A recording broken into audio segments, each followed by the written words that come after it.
ओम श्री साईनाथाय नमः। आइए अब हम अध्याय 43 और 44 को बाबा की कृपा से उनकी आज्ञा लेकर के प्रारंभ करें। महासमाधि की तैयारी हुआ ईंट खंडन, सुनिए साईं के मुख से अमृत तुल्य वचन। इस अध्याय में महासमाधि की ओर भाग 2 अर्थात इस अध्याय में पूर्व तैयारी समाधि मंदिर, ईंट का खंडन, 72 घंटे की समाधि, बापू साहिब जोग का सन्यास एवं बाबा के अमृत तुल्य वचनों का समावेश है। विशेषकर इन अध्यायों में बाबा के निर्वाण का वर्णन किया गया है, इसलिए वे यहां संयुक्त रूप में लिखे एवं पढ़े जा रहे हैं। प्रथम पूर्व तैयारी समाधि मंदिर। हिंदुओं में यह प्रथा प्रचलित है कि जब किसी मनुष्य का अंतकाल निकट आ जाता है तो उसे धार्मिक ग्रंथ आदि पढ़कर सुनाए जाते हैं। इसका मुख्य कारण केवल यही है कि जिससे उसका मन सांसारिक झंझटों से मुक्त होकर आध्यात्मिक विषयों में लग जाए और वह प्राणी कर्मवश अगले जन्म में जिस योनि को धारण करे उसमें उसे सद्गति प्राप्त हो। सर्वसाधारण को यह विदित ही है कि जब राजा परीक्षित को एक ब्रह्मर्षि पुत्र ने शाप दिया और 1 सप्ताह के पश्चात ही उनका अंतकाल निकट आया तो महात्मा शुकदेव ने उन्हें उस सप्ताह में श्रीमद् भागवत पुराण का पाठ सुनाया, जिससे उनको मोक्ष की प्राप्ति हुई। यह प्रथा अभी भी अपनाई जाती है। महानिर्वाण के समय गीता, भागवत और अन्य ग्रंथों का पाठ किया जाता है। बाबा तो स्वयं अवतार थे, इसलिए उन्हें बाह्य साधनों की आवश्यकता नहीं थी, परंतु केवल दूसरों के समक्ष उदाहरण प्रस्तुत करने के हेतु ही उन्होंने इस प्रथा की उपेक्षा नहीं की। जब उन्हें विदित हो गया कि मैं अब शीघ्र इस नश्वर देह का त्याग करूंगा, तब उन्होंने श्री वजहे को राम विजय प्रकरण सुनाने की आज्ञा दी। श्री वजहे ने 1 सप्ताह प्रतिदिन पाठ सुनाया। तत्पश्चात बाबा ने उन्हें 8 प्रहर पाठ करने की आज्ञा दी।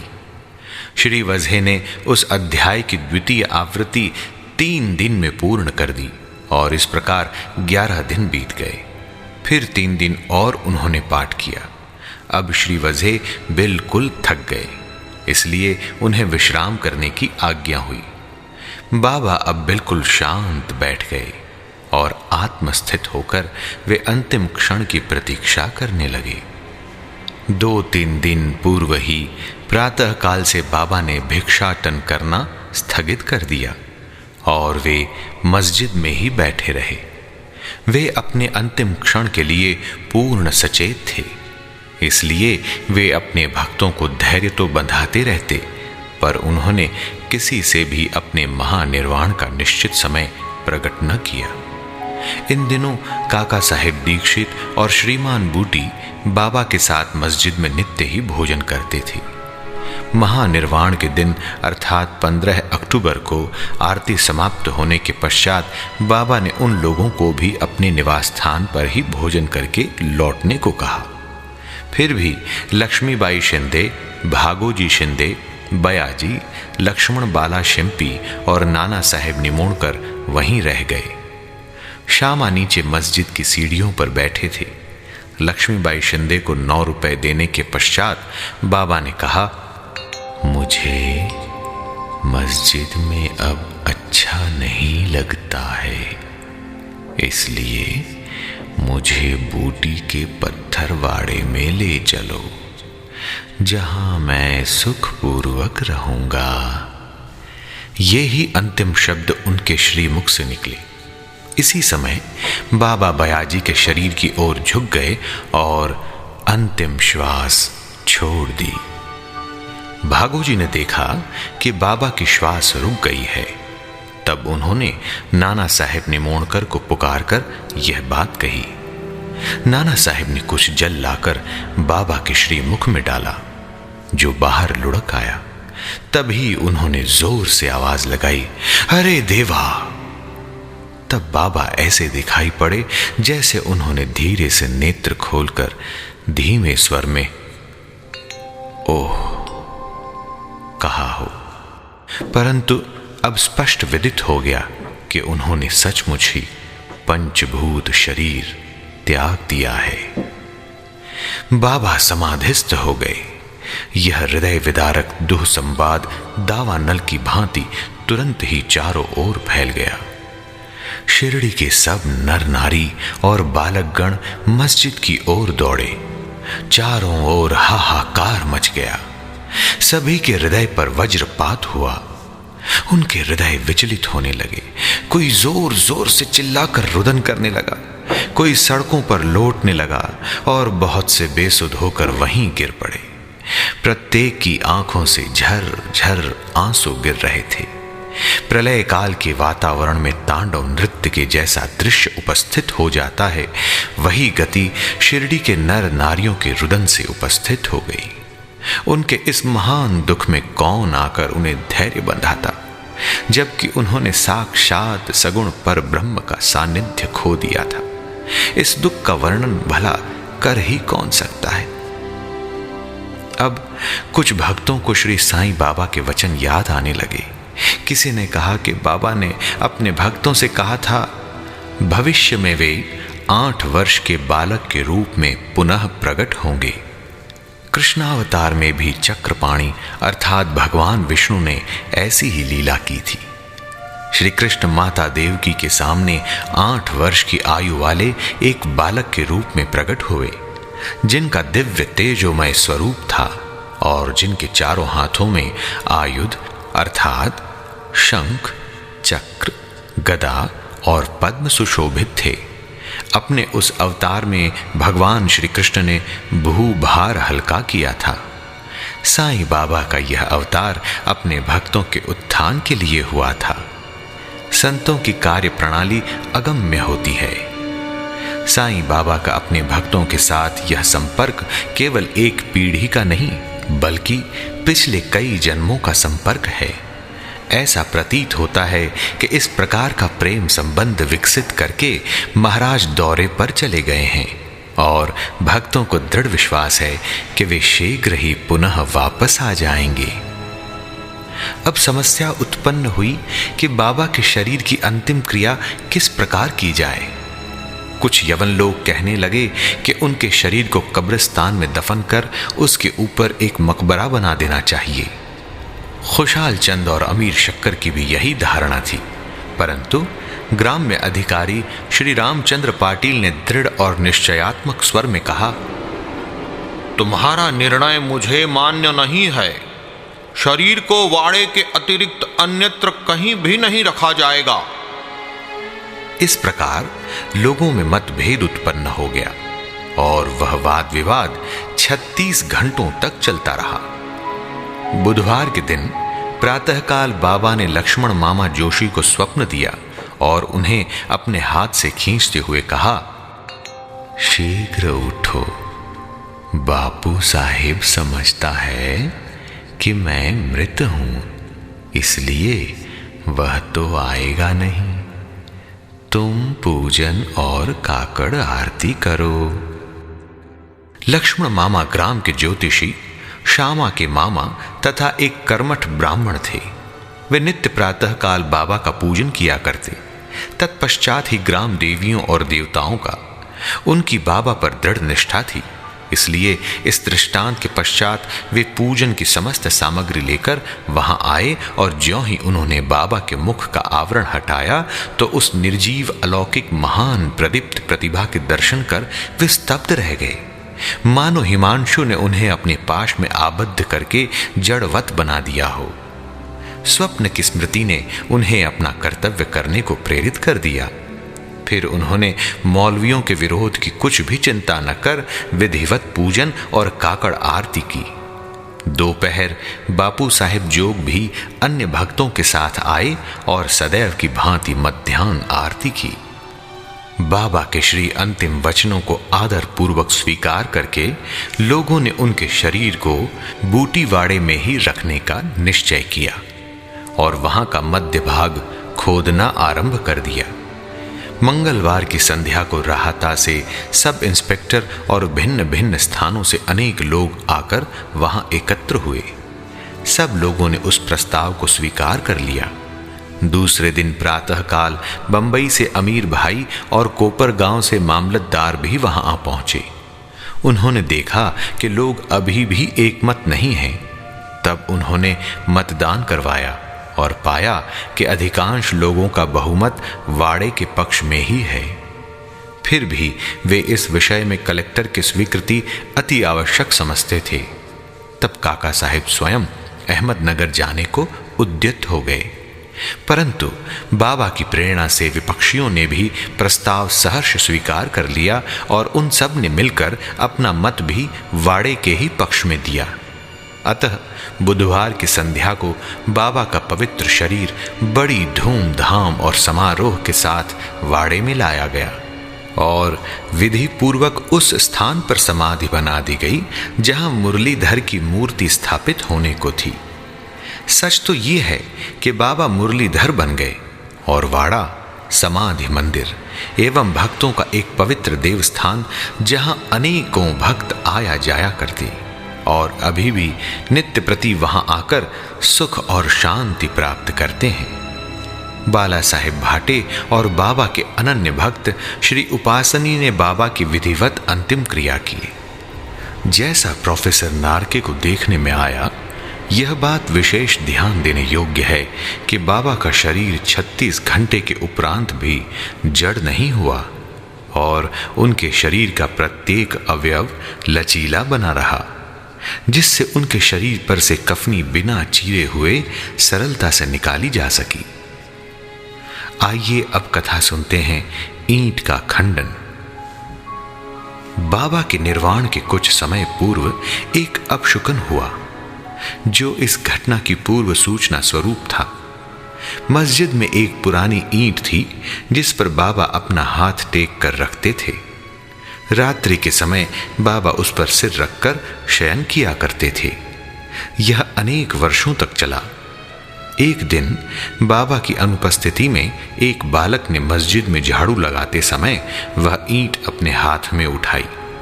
दुर्भाग्यवश वह ईंट उसके हाथ से गिर पड़ी और उसके 2 टुकड़े हो गए। जब बाबा को इस बात की सूचना मिली तो उन्हें उसका बड़ा दुख हुआ और वो कहने लगे, यह ईंट नहीं फूटी है, मेरा भाग्य ही फूटकर छिन्न भिन्न हो गया है। ये तो मेरी जीवन संगिनी थी और इसको अपने पास रखकर मैं आत्मचिंतन किया करता था।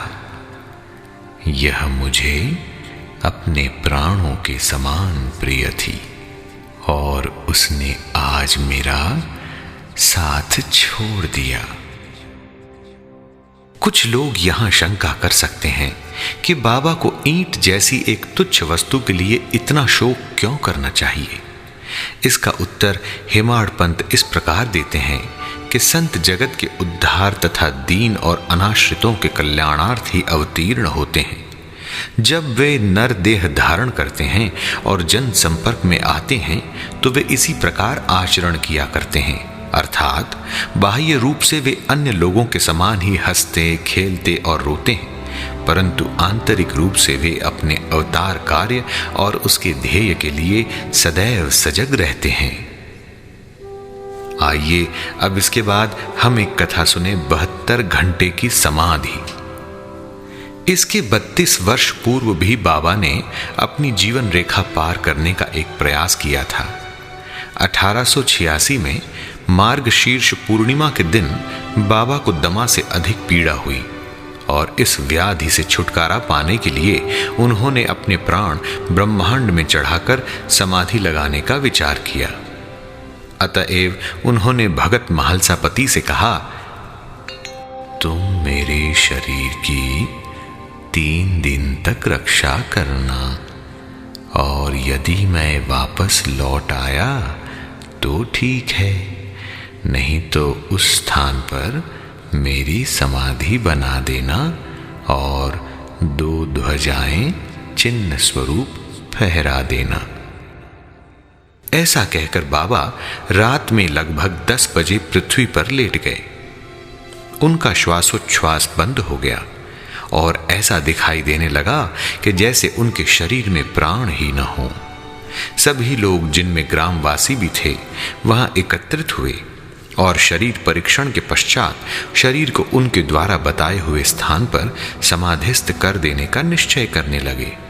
परंतु भगत महालसापति ने उन्हें ऐसा करने से रोका और उनके शरीर को अपनी गोद में रखकर वे 3 दिन तक उसकी रक्षा करते रहे। 3 दिन व्यतीत होने पर रात को लगभग 3 बजे प्राण लौटने के चिन्ह दिखलाई देने पड़े। श्वासोच्छ्वास पुनः चालू हो गया और उनके अंग प्रत्यंग हिलने डुलने लगे। उन्होंने नेत्र खोल दिए और करवट लेते हुए पुनः चेतना में आ गए। इस प्रसंग तथा अन्य प्रसंगों पर दृष्टिपात कर अब हम ये पाठकों पर छोड़ते हैं कि वे ही इसका निश्चय करें कि क्या बाबा अन्य लोगों की भांति ही 3.5 हाथ लंबे एक देहधारी मानव थे, जिस देह को उन्होंने कुछ वर्षों तक धारण करने के पश्चात छोड़ दिया, या वे स्वयं आत्म ज्योति स्वरूप थे।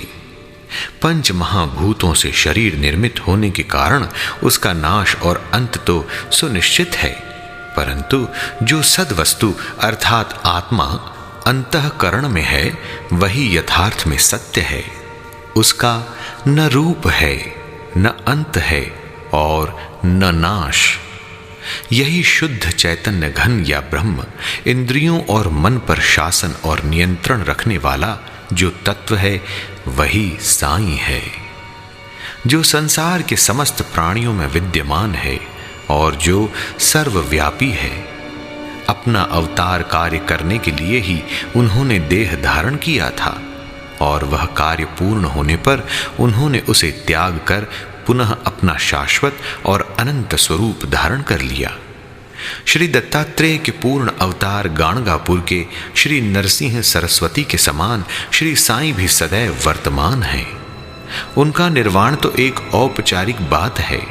वे जड़ और चेतन सभी पदार्थों में व्याप्त हैं तथा सर्वभूतों के अंतःकरण के संचालक और नियंत्रण करता है। इसका अभी भी अनुभव किया जा सकता है और अनेकों के अनुभव में आ भी चुका है, जो अनन्य भाव से उनके शरणागत हो चुके हैं और जो पूर्ण अंतःकरण से उनके उपासक हैं। यद्यपि बाबा का स्वरूप अब देखने को नहीं मिल सकता है, फिर भी यदि हम शिरडी जाएं तो हमें वहां उनका जीवित सदृश चित्र मस्जिद अर्थात द्वारका माई को शोभायमान करते हुए अब भी देखने में आएगा। यह चित्र बाबा के एक प्रसिद्ध भक्त कलाकार श्री श्याम राव जयकर ने बनाया था। एक कल्पनाशील और भक्त दर्शक को यह चित्र अभी भी बाबा के साक्षात दर्शन के समान ही संतोष और सुख पहुंचाता है। बाबा अब देह में स्थित नहीं हैं, परंतु वे सर्वभूतों में व्याप्त हैं और भक्तों का कल्याण पूर्ववत ही करते हैं, करते रहेंगे, जैसा कि वे संदेह रहकर किया करते थे। बाबा अमर हैं, चाहे वे नर देह धारण कर लें जो कि एक आवरण मात्र है, परंतु वे तो स्वयं भगवान श्री हरि हैं जो समय समय पर भूतल पर अवतीर्ण होते हैं। आइए अब कथा सुनते हैं बापू साहेब जोग का सन्यास की। जोग के सन्यास की चर्चा कर हेमाड़ पंत यह अध्याय समाप्त करते हैं। श्री सखाराम हरि उर्फ बापू साहेब जोग पुणे के प्रसिद्ध वारकरी विष्णु बुआ जोग के काका थे। वे PWD में पर्यवेक्षक थे। सेवानिवृत्ति के पश्चात वे सपत्नीक शिरडी में आकर रहने लगे। उनके कोई संतान न थी। पति और पत्नी दोनों को ही साईं चरणों में अटल श्रद्धा थी। वे दोनों उनकी पूजा और सेवा करने में ही अपने दिन व्यतीत किया करते थे। मेघा की मृत्यु के पश्चात बापू साहिब जोग ने बाबा की महासमाधि पर्यंत मस्जिद और चावड़ी में आरती की। उनको साठेवाड़ा में श्री ज्ञानेश्वर और श्री एकनाथी भागवत का वांचन तथा उसका भावार्थ श्रोताओं को समझाने का कार्य भी दिया गया था। इस प्रकार अनेक वर्षों तक सेवा करने के पश्चात उन्होंने एक बार बाबा से प्रार्थना की, हे साईं, मेरे जीवन के एकमात्र आधार, आपके पूजनीय चरणों का दर्शन कर समस्त प्राणियों को परम शांति का अनुभव होता है। मैं इन श्री चरणों की अनेक वर्षों से निरंतर सेवा कर रहा हूं, परंतु क्या कारण है कि आपके चरणों की छाया के सन्निकट होते हुए भी मैं उनकी शीतलता से वंचित हूं। मेरे इस जीवन में कौन सा सुख है यदि मेरा चंचल मन शांत और स्थिर बनकर आपके श्री चरणों में लीन नहीं हो? क्या इतने वर्षों का मेरा संत समागम व्यर्थ ही जाएगा? मेरे जीवन में वह शुभ घड़ी कब आएगी जब आपकी कृपा दृष्टि मुझ पर होगी? भक्त की प्रार्थना सुनकर बाबा को दया आ गई। उन्होंने उत्तर दिया कि थोड़े ही दिनों में अब तुम्हारे अशुभ कर्म समाप्त हो जाएंगे तथा पाप और पुण्य जलकर शीघ्र ही भस्म हो जाएंगे। मैं तुम्हें उस दिन ही भाग्यशाली समझूंगा जिस दिन तुम ऐन्द्रिक विषयों को तुच्छ जानकर समस्त पदार्थों से विरक्त होकर पूर्ण अनन्य भाव से ईश्वर भक्ति कर संन्यास धारण कर लोगे। कुछ समय पश्चात बाबा के वचन सत्य सिद्ध हुए। उनकी स्त्री का देहांत हो जाने पर उनकी अन्य कोई जिम्मेदारी शेष न रही। वे अब स्वतंत्र हो गए और उन्होंने अपनी मृत्यु के पूर्व संन्यास धारण कर अपने जीवन का लक्ष्य प्राप्त कर लिया। आइए अब हम सुनते हैं बाबा के अमृत तुल्य वचन। दयानिधि कृपालु श्री साईं समर्थ ने मस्जिद अर्थात द्वारिका माई में अनेक बार निम्नलिखित अमृत वचन कहे थे। जो मुझे अत्यंत प्रेम करता है वह सदैव मेरा दर्शन पाता है। उसके लिए मेरे बिना सारा संसार ही सूना है। वह केवल मेरा ही लीला गान करता है। वह सतत मेरा ही ध्यान करता है और सदैव मेरा ही नाम जपता है। जो पूर्ण रूप से मेरी शरण में आ जाता है और सदा मेरा ही स्मरण करता है, अपने ऊपर उसका यह ऋण मैं उसे मुक्ति अर्थात आत्मोपलब्धि प्रदान करके चुका दूंगा। जो मेरा ही चिंतन करता है और मेरा प्रेम ही जिसकी भूख प्यास है और जो पहले मुझे अर्पित किए बिना कुछ भी नहीं खाता, मैं उसके अधीन हूं। जो इस प्रकार मेरी शरण में आता है वह मुझसे मिलकर उसी तरह एकाकार हो जाता है जिस तरह नदियां समुद्र में मिलकर तदाकार हो जाती हैं। अतएव महत्ता और अहंकार का सर्वथा परित्याग करके तुम्हें मेरे प्रति जो तुम्हारे हृदय में आसीन है पूर्ण रूप से समर्पित हो जाना चाहिए। अब ये देखें कि ये मैं कौन है। श्री साईं बाबा ने अनेक बार समझाया कि यह मैं कौन है। इस मैं को ढूंढने के लिए अधिक दूर जाने की आवश्यकता नहीं है। तुम्हारे नाम और आकार से परे मैं तुम्हारे अंतःकरण और समस्त प्राणियों में चैतन्य घन स्वरूप में विद्यमान हूं और यही मैं का स्वरूप है। ऐसा समझकर तुम अपने तथा समस्त प्राणियों में मेरा ही दर्शन करो। यदि तुम इसका नित्य प्रति अभ्यास करोगे तो तुम्हें मेरी सर्वव्यापकता का अनुभव शीघ्र हो जाएगा और मेरे साथ अभिन्नता प्राप्त हो जाएगी। अतः हेमाड़ पंथ पाठकों को नमन कर उनसे प्रेम और आदर पूर्वक विनम्र प्रार्थना करते हैं कि उन्हें समस्त देवताओं, संतों और भक्तों का आदर करना चाहिए। बाबा सदैव कहा करते थे, जो दूसरों को पीड़ा पहुंचाता है वह मेरे हृदय को दुख देता है तथा मुझे कष्ट पहुंचाता है। इसके विपरीत जो स्वयं कष्ट सहन करता है वह मुझे अधिक प्रिय है। बाबा समस्त प्राणियों में विद्यमान हैं और उनकी हर प्रकार से रक्षा करते हैं। समस्त जीवों से प्रेम करो, यही उनकी आंतरिक इच्छा है। इस प्रकार का विशुद्ध अमृतमय स्रोत उनके श्री मुख से सदैव झरता रहता था। अतः जो प्रेम पूर्वक बाबा का लीला गान करेंगे या उन्हें भक्ति पूर्वक श्रवण करेंगे, उन्हें साईं से अवश्य अभिन्नता प्राप्त होगी।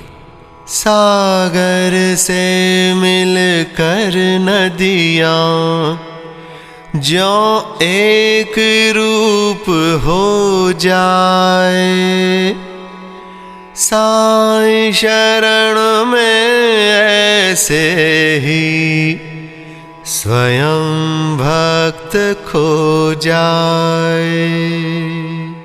श्री सद्गुरु साईनाथार्पणमस्तु। शुभम भवतु। अध्याय 43 और 44 संपूर्णम।